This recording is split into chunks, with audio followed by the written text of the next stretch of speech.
Welcome. Today in front of me I have the Xiaomi Redmi 13R, and in today's video I'll show how you can capture a screenshot on this device.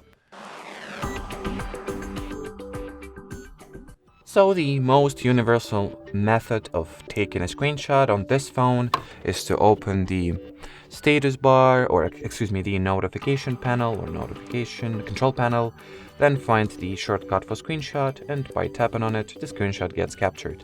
But I would agree if you were to state that this is not the most convenient method by far.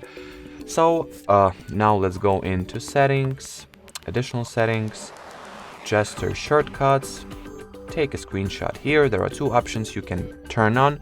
First, two screenshotting options, methods rather.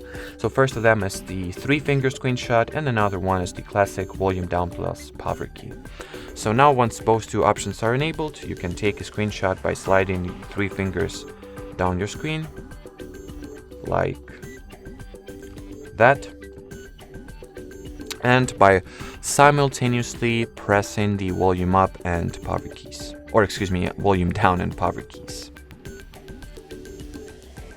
So I would assume that will be it for this video, guys. So thanks for watching, and bye bye.